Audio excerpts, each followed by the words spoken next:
जीव-जियाली बन आसुलेद कोआ ओना मुद्रे मेरम आसुल मिद मारांग आर आडी दामान पांथा से डाहार काना। आबोआ भारत दिसम रे नितो मेरम लेखा लेखाते लेखा गुट मिद साई मोड़ेगेल कोटी मेरम मेना कोआ जहां दो आबोआ धरती रेना जतखन जहां तिना दिसम मेना जतखन नोडे गे बेसी मेरम मेना कोआ। ओना छाड़ा मेरम इदी काते से जीव-जियाली जहां तिना बन आसुलेद कोआ मेरम दो प्राय पेगेल रेना भाग को दखल अकादा। ओना तायनम लैया जे आबो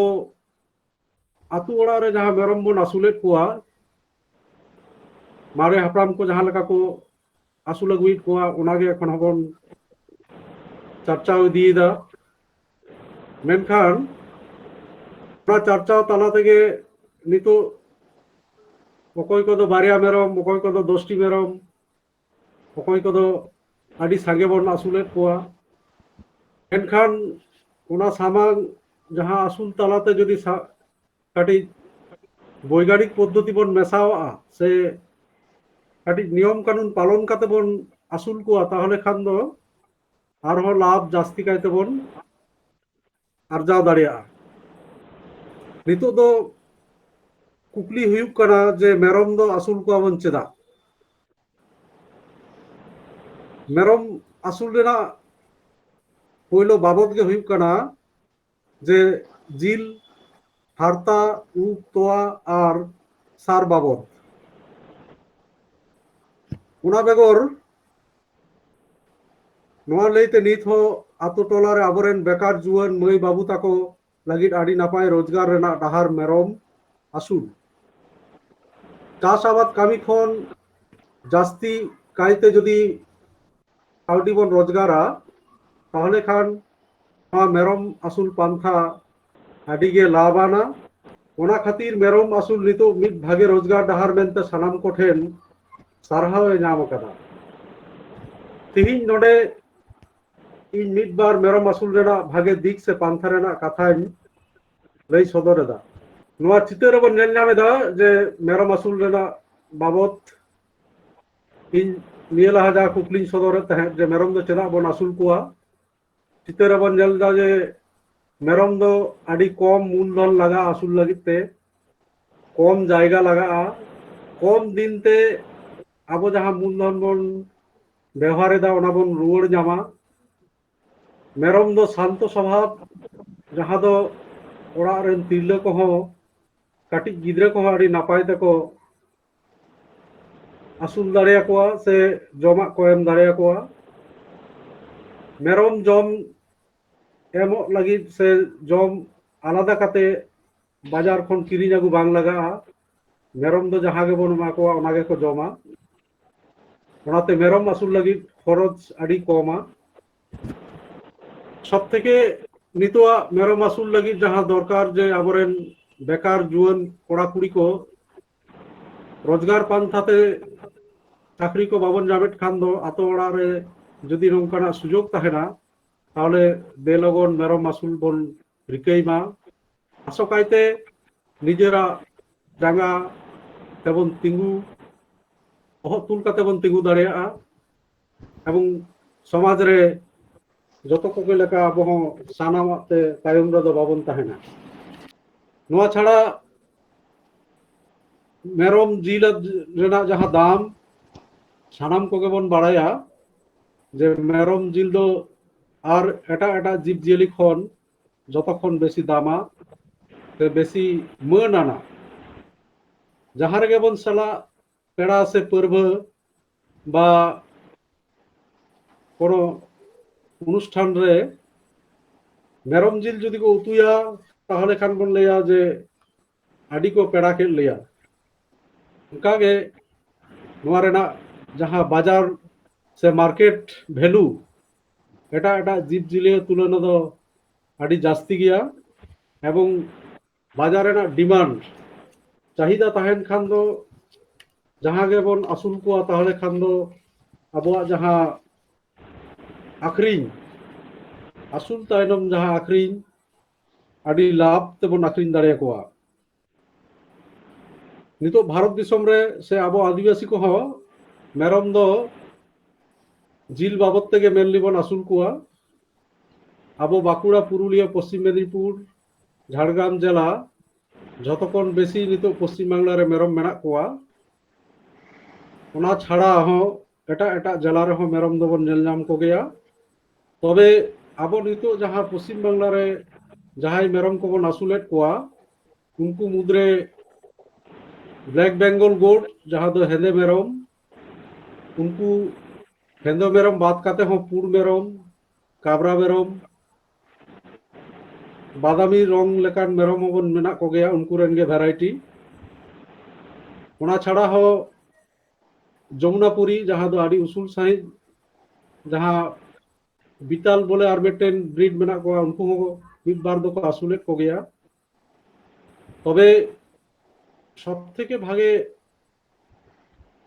আসুল से बेसी हपन कम दिन लाभ नाम लगी दो हेंदे मेरम से ब्लैक बेंगल गोट दो आड़ी के नापाय जत ओनाते सानाम कोठेन अरदास ताहेना जे नुकु के बन आसुल कोमा एवं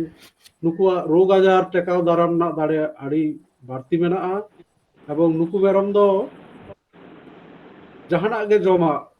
डाड़ी डुंगरी आसमार कांठार विभिन्न रकम पाला जहाँ को मेना तबना उना को जम काते गे आसुल दाड़े को आबन बाजार खन जहाँ दाना खाद्य যদি দরকার হুই খান দো ওনা দো প্রতি মেরম পিছি 100 গ্রাম কাতে এমা কো খান গে গানোয়া বাং খান দো জাহাতে যদি ঘাস সবুজ ঘাস বিভিন্ন ধরনের যাহা দারে কুল লেই কেদা কান্ঠার কাসমার জানুম দারে কবন রহইমা এবং ওনা সাকাম এম কাতে গে বাইরে খন খাবার জমা বাং হাতাও কাতে বন আসুল দারে কোয়া नोडे चितरे जलोक कना को पिया पुनिया मेरम को जलोक कना मेटिन दो हेंदे मेरम ब्लैक बेंगल गोट उनको तार दोसार चितर बन जल दा शंकर हेंदे मेरम माने क्रॉस नोआ दो आबो नुकु हेंदे मेरम साव एटा बायरे जमुनापुरी बा बिताल साव क्रॉस और बाड़िया मेटिन पुर मेरम जमुनापुरी और मेटिन दो बिताल तबे हेंदे मेरम जहाँ को हपन कोआ उनका दो एटा जहाँ तीन ब्रीड मेना को अब नोडे दिसम रे अकोय मेरम हो मिद धाव रे बारिया से पिया कते दो बाको हपन को ओना खातिर गे जतखन हेंदे मेरम आसुल गे लाभजनक बा आबो नोआ परिवेश साव को एडाप्टेशन दाड़ेया तो उनको मेरम जहाँ जिल रेना सिविल एटा जहाँ तीन मेरम जत मेना को भारत दिसम रे ओकोया हो उनका सिविल दो बानुआ ओना खातिर गे ब्लैक बेंगल गोट से हेंदे मेरम दो मिट्टिन आलादा ठावे हताव कदा आबो ठेन एवं उनकुआ जहाँ हारता हारता आखरिन काते आबो भारत दिसम सरकार आडी आयमा टाकाय रोजगार दा जहाँ रेना हारता रेना जहाँ गुणमान एटा ओकोय मेरमा हो से एटा जीव जियलिया उनका दो बांग नापाया नोआ हारता दिए अब सानाम को बन बड़ाया जे विभिन्न आदि रकम दामान दामान जिनिस बेना काना जुतो खन आरम्भ काते भागे भागे शौकीन बैग तारपरे जैकेट ग्लाव्स आदि आयमा जिनिस ओना बेगर हो नुकु मेरम ठेन खन बन नामेदा जे दामान सार जहाँ दो राचा से दा से जदि ठीक मतो बन संग्रह काते बन रहोया से ओना बन व्यवहार आबा चाष कामी रे ताले खान दो फसल आर्जाव हो आदि नापायते हुआ नुकु जहाँ मेरम को जहाँ लका बन दोहयेद कोआ ᱫᱚᱦᱚ ᱫᱚ ᱱᱚᱝᱠᱟ ᱜᱮᱵᱚᱱ ᱫᱚᱦᱚ ᱠᱚᱢᱟ যদি সাঙ্গে বন দহ কোয়া তাহলে খান দো মেরম দবন বাড়াই গিয়া যে দাগ দো যতক্ষণ বেশি কো বতরাগᱼᱟ ওনাতে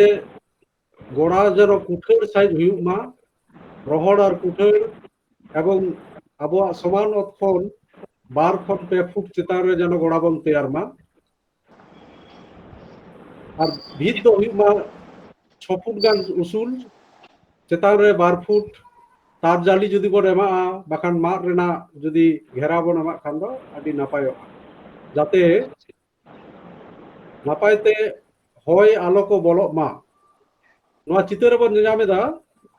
যে মিটিন সেনা মেরমা কমপক্ষে eyay বর্গ ফুট জায়গা লাগাগᱼᱟ আর কাটিজ মেরম লাগিদ দো কমপক্ষে 4 বর্গ ফুট জায়গা লাগাগᱼᱟ ওনা বেগর আবো নেতার যেহেতু আবো দো আতো দিসম মাঠ রেনাগ অভাব বানুগᱼᱟ মাঠতে মাঠ পাড়াগ কাতে মাঠ পাটাতন বেনাও কাতে হো মেরম বন আসুল দহ দাড়ে কোয়া যাহা দো সব থেকে নিতোগ দো লই দকো একদম আᱹᱰᱤ ভাগে সায়েন্টিফিক বিজ্ঞান ভিত্তিক গোড়া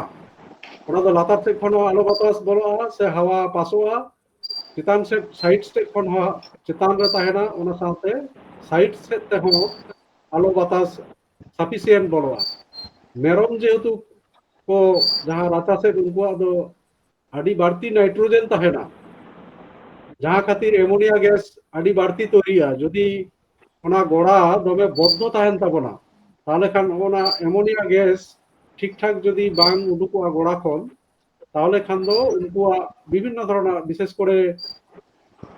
साहेब घटित रोग जहाँ दो इन परे रेन डाक्टर बाबू खान आरो खुलसा कते लैया अब हम बड़ा गया जे मेरम दाग रे को लहर लेनखान दो কিছুক্ষণ পরে গে उनको दो सर्दी काशी से दमे को खुगा ओनाते मेरम दो सब समय दाग खन दो से लातार ओत सेत सेते जायगा खन दो चेतान रे दह को हुआ ओना पाटातन जखन बन बनावा 1.5 सेंटीमीटर गान गैप दह हुआ पाटा दो लगातार बैसे लेखान दो बांग गानोगᱼᱟ जाते उनको राचा सेट को दाग सेट को ओना पाटा रेना फाँक ते लातार रे पारमोग मा এইবার লাতারে যদি আবার বুসুক গেট কাতে বন দহ কাগᱼা ওনা দো অটোমেটিক আবো নাপাই সার বন নামা যাহা দো সরাসরি চাষ কামিরে বন ব্যবহার দাঁড়িয়া নোনা গোড়া গে হুইক কানা আবোয়া ডাহা রেনা সে লাভ রেনা মারাং গোড়া বলতে যাহা ফেডাত বন মনে দা নোয়া মেরম হো মেরম ব্যবসা রেনা ফেডাত হন অনরে গোড়া খন গে যত কিছু গোড়া যদি ভাগে তাহেন তাবনা 90 থেকে 95% রোগ বিঘিন বন টেকাও দারাম দাঁড়িয়েগᱼᱟ নন্ডে গোড়া খন গে মেন যত কিছু রোগ দো আরম্ভয়া যদি গোড়া পরিষ্কার বাং তাহেনা গোড়া যদি উসুল খানজাং তাহেনা তাহলে খান উनको রাচা সেট কো ওডে জমাগᱼᱟ জমা লেনখান মেরম কো লহদোগᱼᱟ মেরম লহদ মানে গে उनको সাহেব ঘটিত যাহা রোগ নিউমোনিয়া কো বন মেনা ওনা কো আডি লগন হুইউগᱼᱟ ওনা হুই মানে গে उनको ইমিউনিটি পাওয়ার কমোগᱼᱟ ওনা সাও সাওতে আরো এটা এটা বিভিন্ন ধরনের রোগ আজার কো নাম কোয়া ওনাতে গোড়া গে হুইউগ কানা আবো ফেডাত মেরম রেনা ওনাতিন মেনা যে যদি আবো লাভ লাগিদ সে নৌকা বাণিজ মনে কাতে মেরম বন আসুল কোয়া এন্ডে খান গোড়া যেন ঠিক মতো বন বেনাওমা इन जहाँ लेका लई केदा बार जदि ओत रे बन दह को आसे धिरी बा इटे बन बैसेवा ठीक ठाक समा কিন্তু এমনি যদি ওত হাসা গোড়া গে হুইউগᱼᱟ তাহলে খান দো যেন 12 খন 2 ফুট চেতান রে হুইউগ মা সমান আর মিদ ধারে দো যেন ঢালু তাহেন মা ঢালু মানতে মিদ ধারে দো উসুল মিদ ধারে দো যেন কাটি লাতার ᱧᱚᱜ যাহাতে দো রাচা সেট কো লগনতে গুড়গেও কাতে আরগন মা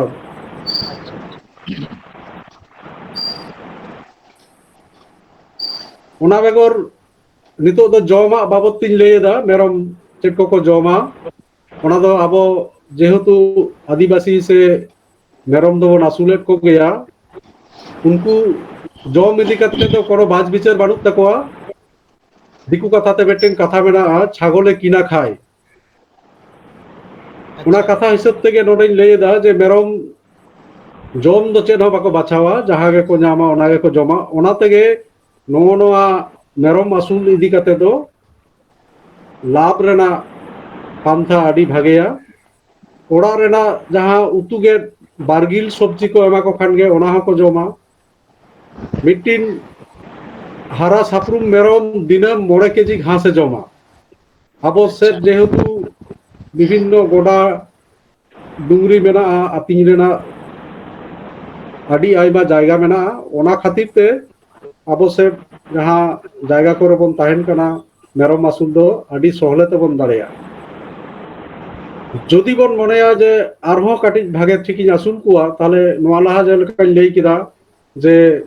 ᱞᱟᱡ ᱨᱮ ᱡᱟᱦᱟᱸᱭ ᱢᱮᱨᱚᱢ ᱨᱮᱱ ᱦᱚᱯᱚᱱ ᱢᱮᱱᱟᱭᱟ ᱥᱮ ᱡᱟᱦᱟᱸᱭ ᱯᱟঠা ᱢᱮᱨᱚᱢ ᱦᱤᱥᱟᱹᱵ ᱛᱮᱵᱚᱱ ᱵᱮᱣᱦᱟᱨᱮᱫ ᱠᱚᱣᱟ, उनको दो दिनम 100 ग्राम काते जदि दाना खाबार से जहाँ खाबार किरिंग नामोआ एछाड़ा ভিটামিন কিছু খনিজ পদার্থ নোয়ানা को बाजार रे किरिंग ते नामोआ बाखान दो आबो वेटनारी ऑफिसर जहाँ ब्लॉक रे ऑफिस मेना तबोना जहाँ जीवजियाली चिकित्सा ऑफिस ओंडे खन हबन नाम दाड़ेया ओना को खन कालेक्शन काते जमा साव दातेत साला बन मेसा काते बन एम दाड़ेया को ओना बेगर मेरम ᱧᱩ ᱫᱟᱜ ᱦᱚᱸ नापाय परिष्कार दा एम दरकारोग कना যদিও মেরম দো जहाँ रे दाग को ᱧᱩᱭ रखान साफा साफी दाग छाड़ा बाको ᱧᱩᱭा ओनाते मेरम लगिद आलादा दाग दो गोड़ा रे सितुंग दिन बेगर बांग एम रहो गानोग गिया नोवा चितर बन निनामेदा जे मेरम हपन आर एंगा मेरमा जतन जखन गे मेरमा 12 থেকে 15 मास बयस हुआ पाठी मेरमा उन खान गे उनी दो हपन को रेना ए उनिया बयस हुई कान मेनते लेखा हुआ किछु दिन बन लक्ष्य लेखान नेलेयाबन जे मेरम हो 18 खन 22 दिन पर उनको को होया जहाँ दो बांग्ला ते को मेता कना गरमो आको बा डाक এবার ওনা ঠিক 10 থেকে 12 ঘন্টা পরে পাঠা মেরম সাও অবশ্যই বন উদুগেমা আর বাংখান দো আবো যাহা উদ্দেশ্য কাতে মেরম বন আসুলে কোয়া ওনা উদ্দেশ্য দো বাবন সফল দাঁড়িয়া ওনাতে নোডে মেটেন কথাই লইয়া যে সানাম হড়গে মেরম যদি বল আসুল কোয়া ও যত হড় ওড়া রেগে নিজের মিটিং কাতে পাঠা দহ দরকার নোয়া হিসাব দো লেদা যে बारगेल मेरम पाठी जदि आसुल कोआ 20टी मेरम पिछु मेटें काते पाठा अवश्य दरकार अडी आतो ओड़ा रे जहाँ नेलोआ जे मेरम बन आसुल कोआ किंतु पाठा दो अकय बाको दहो कोआ पाठा दो को लेया इन दो चेदाñ दहोया से पाठा दहो काते इया लाभ दो चे जदि खासी खान दो अडी आटी ताड़ाताड़ी हाराय एवं अडी पैसा नामोआ तो नोडे जदि लाभ नाम लगी हुई खान दो पाठा दो दो आडी जाड़ूरा एवं पाठा जहाँ चिया रेना मेटेन खूब इम्पोर्टेंस मेना जे जतक्षण भागे मेरम हपन पाठा लगी ते बाछा दहय हुआ अब दोबन चिकाया जे जहाँ गे जतक्षण दुर्बल से जतक्षण हुडिन हपन जहाँ दो नेलोग कना जे खासी लेखान नुई दो बेसी बाय हराआ उनकान मेरम पाठा मेनते को दहो काकोआ जहाँ खातिर ते आबोरन भविष्यत रेन जहाँ हपन को ताहले खान दो निरोग से निपट सहित दो बाको हुआ ओनाते पाठा चिया दहो रेना खूब मेटेन गुरुत्वपूर्ण दरकार मेना जे सब थेके भागे मेरम पाठा मेनते चिया हुआ और जहाँ को पाठा मेटिन बन दहो केदिया जहाँ को दो पाठा मेनते बाबन दहो कोआ जे उनको दो बन जत कोआ ताले खान दो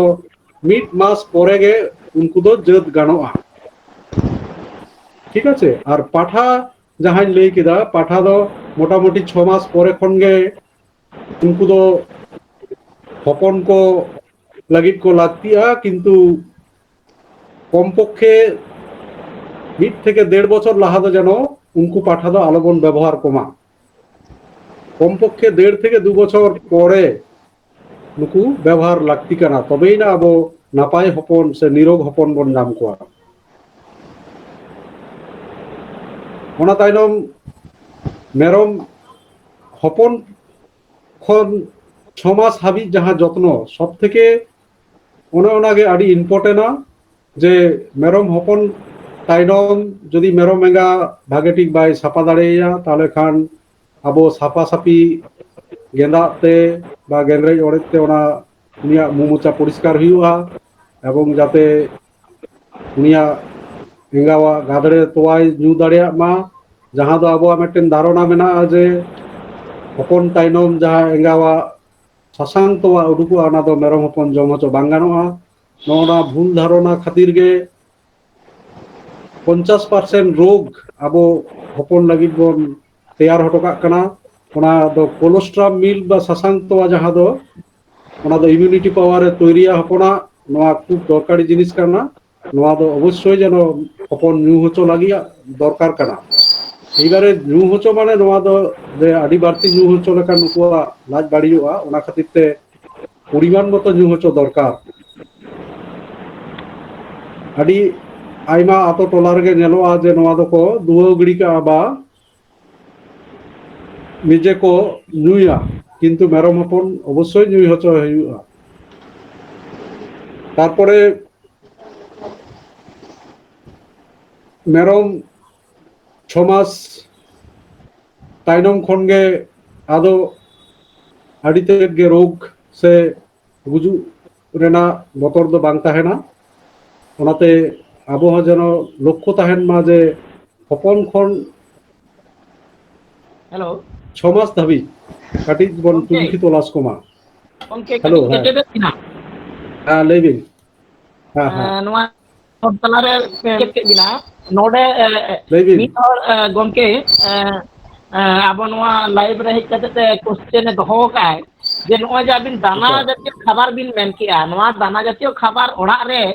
तैयार गानो आस्ते बांगा ओना उनी क्वेश्चन दोहो काय अच्छा दाना जातीय खाबार ओड़ा रे तैयार गानो गया तबे जहाँ को उपादान होते बन तैरिया ओना को उपादान नेतार दो हाँ दाना जातीय खाबार दो बेसिर भाग गे लगा जहाँ दो जोंडरा बन मेता कना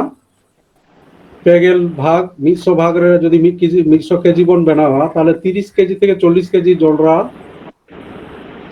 तारपरे खोल लगा जहाँ दो तुड़ी खोल होते पारे खसला खोल होते पारे तारपरे गुहुम रापुट चावले रेना जहाँ भूसी और ओना साथे 100 থেকে 1 কুইন্টাল রে 100 থেকে 150 গ্রাম খনিজ পদার্থ जहाँ दो पोटास कैल्शियम फॉस्फोरस को ताहेन कना मैंगानीज को ताहेन कना और विटामिन विटामिन दो 10 থেকে 15 গ্রাম मा खानगे ओना खाबार दोबन तैरी दाड़े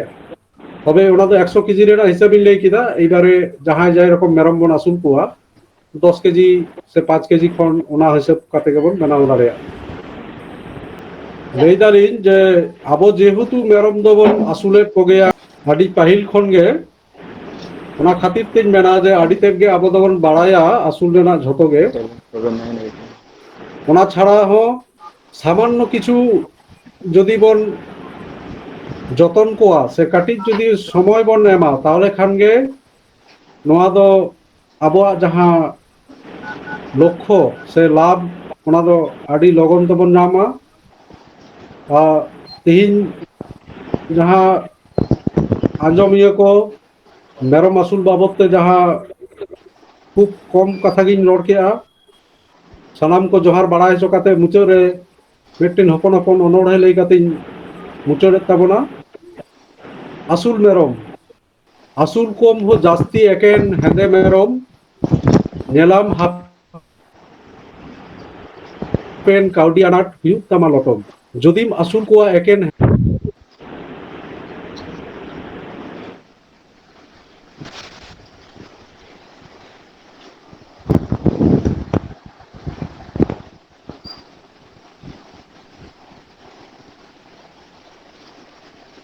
हेलो ᱪᱩᱞ ᱢᱮᱨᱚᱢ ᱢᱤᱫ ᱫᱤᱱ ᱦᱤᱞᱳᱜ ᱥᱟᱦᱟᱭ ᱛᱟᱢᱟ ᱠᱚ ᱦᱟᱨᱠᱮᱛ ᱡᱚᱦᱟᱨ ᱥᱟᱱᱟᱢ ᱠᱚᱜᱮ ᱡᱚᱦᱟर ᱵᱟᱲᱟᱭ ᱦᱚᱪᱚ ᱠᱟᱛᱮ ᱛᱮᱦᱮᱧ ᱞᱮᱠᱟ ᱤᱧᱟᱹᱜ ᱡᱟᱦᱟᱸ ᱦᱚᱯᱚᱱ ᱢᱟᱪᱷᱟ ᱜᱟᱯᱟᱞᱢᱟᱨᱟᱣ ᱤᱧ ᱛᱮᱭᱟᱨ ᱞᱮᱜᱼᱟ ᱱᱚᱰᱮᱜᱤᱧ ᱢᱩᱪᱟᱹᱫᱮᱜᱼᱟ ᱥᱟᱱᱟᱢ ᱠᱚᱜᱮ ᱡᱚᱦᱟर ᱟᱹᱰᱤ ᱟᱹᱰᱤ ᱥᱟᱨᱦᱟᱣ ᱰᱚक्ᱴᱚᱨ ᱨᱚᱵᱤᱱᱫᱨᱚᱱᱟᱛᱷ ᱦᱟᱸᱥᱫᱟ ᱜᱚᱢᱠᱮ ᱟᱪᱪᱷᱟ ᱡᱟᱦᱟᱸᱭ ᱠᱚ ᱱᱩᱭ ᱰᱟᱠᱛᱟᱨ ᱜᱚᱢᱠᱮᱭᱟᱜ ᱠᱟᱛᱷᱟ ᱵᱚᱱ ᱟᱸᱡᱚᱢ ᱠᱮᱜᱼᱟ ᱟᱫᱚ ᱱᱤᱛᱚᱜ ᱱᱚᱰᱮ ᱡᱩᱫᱤ ᱡᱟᱦᱟᱸᱭ ᱢᱮᱱᱟᱜ ᱟᱠᱟᱫ ᱵᱚᱱᱟ ᱞᱟᱭᱤᱵᱷ ᱨᱮ ᱱᱚᱣᱟ ᱜᱩᱜᱩᱞ ᱢᱤᱴ ᱨᱮ ᱥᱚᱨᱟᱥᱚᱨᱤ ᱱᱩᱭ ᱰᱟᱠᱛᱟর ᱜᱚᱢᱠᱮ ᱠᱩᱠᱞᱤ ᱡᱩᱫᱤ ᱛᱟᱦᱮᱱ ᱛᱟᱵᱚᱱ ᱠᱷᱟᱱ ᱠᱩᱞᱤ ᱵᱚᱱ ᱫᱚᱦᱚ ᱫᱟᱲᱮᱭᱟᱜᱼᱟ ᱟᱥᱚᱜ ᱠᱟᱹᱱᱟᱹᱧ ᱛᱟᱦᱚᱞᱮ ᱡᱟᱦᱟᱸᱭ ᱨᱚᱵᱤᱱᱫᱨᱚᱱᱟᱛᱷ ᱦᱟᱸᱥᱫᱟ ᱜᱚᱢᱠᱮ ᱜᱟᱞᱢᱟᱨᱟᱣ ᱮ ᱫᱚᱦᱚ ᱞᱮᱜᱼᱟᱭ ᱥᱟᱱᱟᱢ ᱠᱚᱜᱮ ᱟᱹᱰᱤ ᱢᱚᱡᱽ ᱛᱮᱵᱚᱱ ᱟᱸᱡᱚᱢ ᱟᱠᱟᱫ ᱡᱟᱦᱟᱸᱭ ᱥᱮᱞᱮᱫ ᱵᱚᱱ ᱛᱟᱦᱮᱸ ᱠᱟᱱᱟ ᱚᱱᱟᱛᱮ ᱦᱳᱭᱛᱳ ᱵᱩᱡᱷᱟᱹᱣ ᱟᱠᱟᱫ ᱜᱮᱭᱟᱵᱚᱱ ᱟᱭᱢᱟ ᱠᱟᱛᱷᱟ ᱠᱩᱠᱞᱤ ko ᱵᱟᱹᱱᱩᱜ ᱛᱟᱵᱚᱱᱟ ᱟᱨ ᱡᱩᱫᱤ ᱛᱟᱦᱮᱱ ᱠᱷᱟᱱ ᱯᱚᱨᱚᱵᱚᱨᱛᱤ ᱯᱚᱨᱡᱟᱭ ᱨᱮᱦᱚᱸ ᱱᱚᱣᱟ ᱯᱨᱳᱜᱨᱟᱢ ᱪᱟᱞᱟᱜ ᱠᱟᱱ ᱜᱮᱭᱟ ᱯᱚᱨᱮ ᱛᱮᱵᱚᱱ ᱠᱩᱠᱞᱤ ᱵᱚᱱ ᱫᱚᱦᱚ ᱫᱟᱲᱮᱭᱟᱜᱼᱟ ᱱᱤᱛᱚᱜ ᱫᱚ ᱱᱩᱱ ᱜᱷᱟᱹᱲᱤᱡ ᱜᱟᱞᱢᱟᱨᱟᱣ ᱦᱩᱭᱱᱟ ᱚᱱᱟ ᱜᱟᱞᱢᱟᱨᱟw ᱟᱹᱰᱤ ᱦᱚᱲ ᱵᱚᱱ ᱥᱮᱞᱮᱫ ᱟᱠᱟᱱᱟ ᱚᱱᱟ ᱥᱮᱞᱮᱫ ᱠᱷᱟᱹᱛᱤᱨ ᱟᱹᱰᱤ ᱥᱟᱨᱦᱟᱣ ᱟᱨ ᱟᱭᱢᱟ ᱦᱚᱲ ᱵᱟᱝ ᱠᱚ ᱥᱮᱞᱮᱫ ᱫᱟᱲᱮ ᱟᱠᱟᱫ ᱟᱞᱮᱭᱟᱜ ᱱᱚᱣᱟ ᱱᱮᱴ ᱯᱨᱚᱵᱞᱮᱢ ᱠᱷᱟᱹᱛᱤᱨ ᱟᱫᱚ ᱱᱤᱛᱚᱜ ᱫᱚ ᱟᱯᱮ ko ᱛᱟᱞᱟᱨᱮ ᱟᱞᱮᱭᱟᱜ ᱱᱚᱣᱟ ᱵᱷᱮᱴᱮᱱᱟরি ᱥᱟᱱᱛᱟᱲ ᱮᱥᱤᱥᱴᱮᱱᱴ ᱯᱟᱦᱴᱟ ᱠᱷᱚᱱ ᱢᱤᱫᱴᱟᱝ ᱟᱨᱫᱟᱥ ᱞᱮᱠᱟᱛᱮ ᱱᱮᱣᱛᱟ ᱯᱮᱲᱟ ᱛᱟᱦᱮᱸ ᱠᱟᱱᱟᱭ ᱩᱱᱤ ᱱᱮᱣᱛᱟ ᱯᱮᱲᱟ ᱱᱚᱰᱮ ᱦᱮᱡ ᱥᱮᱴᱮᱨ ᱟᱠᱟᱱᱟᱭ ᱧᱮᱞᱮ ᱠᱟᱱᱟᱞᱮ ᱛᱚ उनकी दुखिन हुयुग कना मानवतान कुलीन चंद्र मांडी गमके तकिन मानवतान कुलीन चंद्र मांडी गमके जोहार गे जोहार जोहार गे जोहार नुकिन दुखिन हुयुग कना ऑल इंडिया संथाल रेडियो जोहार गे जोहार जोहार जोहार गे नुकिन कुलीन चंद्र मांडी गमके तकिन दो all India Santhal radio artist rain सिंगार कना किन जहाँ तो सानताड़ी आखड़ा आकाशवाणी भवन रे कोलकाता रे अब बन आंजमा रेडियो रे आरहों नुकिन दो मिदटेन दो Santal art music and dance academy रेन नॉर्थ चौबीस परगना बारासात रेन ब्रांच मैनेजर होकिन कना कहना किन और नोआ सा जोपड़ा मेना आका किना और वर्तमान नुकिन दो engineer in-charge wireless monitoring organisation headquarter eastern region telecom department Kolkata साव कामी रे बहाल मेना आका किना नुकिन दो नोडे पीए हिसाब ते मेना आका किना अबिन ठेन अरदास नुकु जहां को सेलेक्ट आका नोआ गलमाराव अखड़ा रे डहार रे नुकु लगी मिटन एरेंज अबिन ठेन ले आंजोमा अच्छा सानाम को इया पाता को जोहार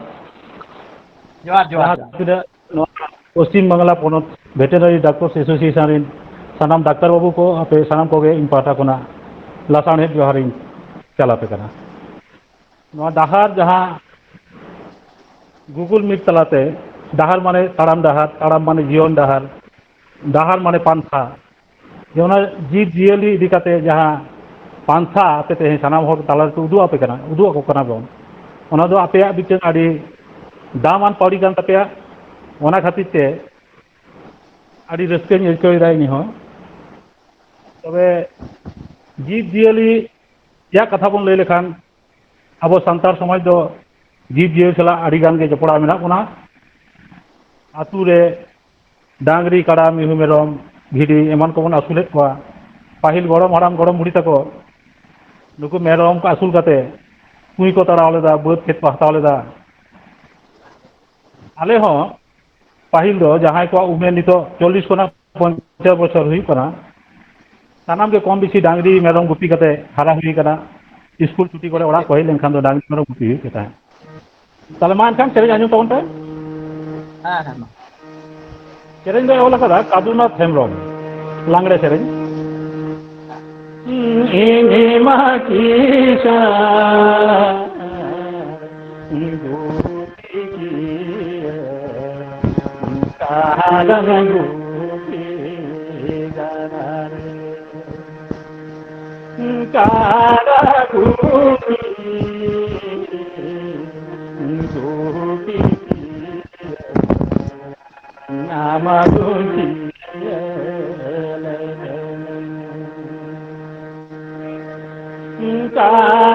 गुटी गुटी नाम गुटी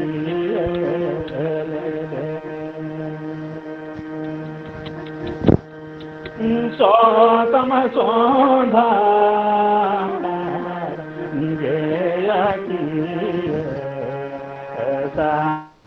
कम जानो बेटा की कनसी के माती नामला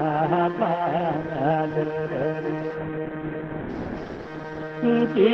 कनसी के माती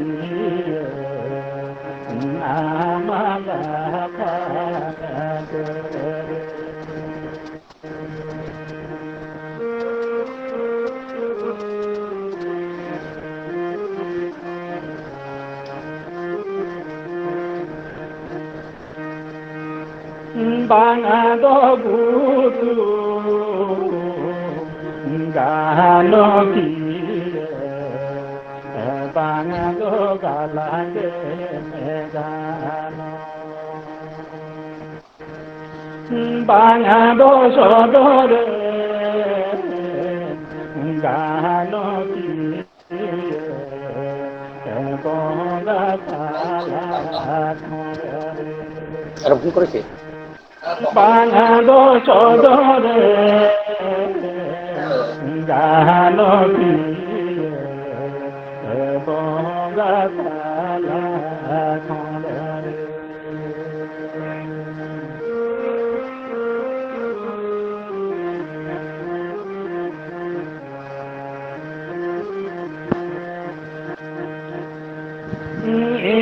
mati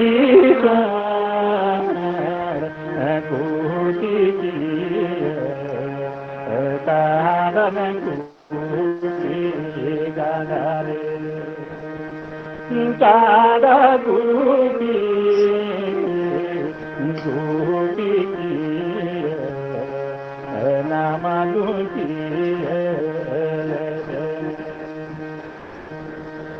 tada kuti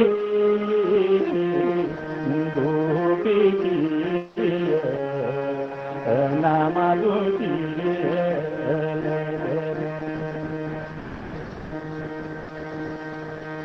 sotam sodha jeyaki sakam janu beta ikanyati uke mati amala banadere ikanyati uke mati amala banadere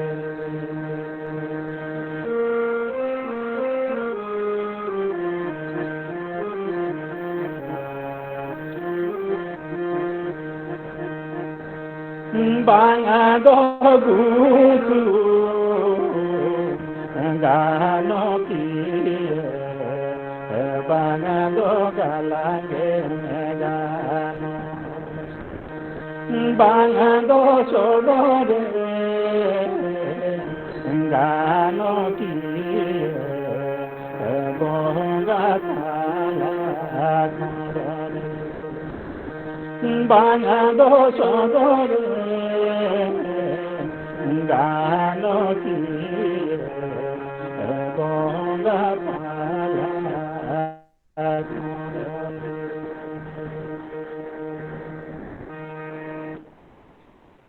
लेदाय इनमा किसान गुटी किए काडान गुपी गारारे काडा गुपी गुपी किए आमदन किए लेने सोताम सोंधाड़ गया किए साकाम साकाम जानूम गेताम किके किए कियु केमा किए आम्मा लफांग देरे बांग दो गुतुम गानो किए बांग दो गालांग गेम गानो बांग दो सदरेम गानो किए बोंगा तला खंसे अनका सेरें तलाते किए बाय पि दारे खान दो ना सेरें तलाते नोंका गाबाले कहि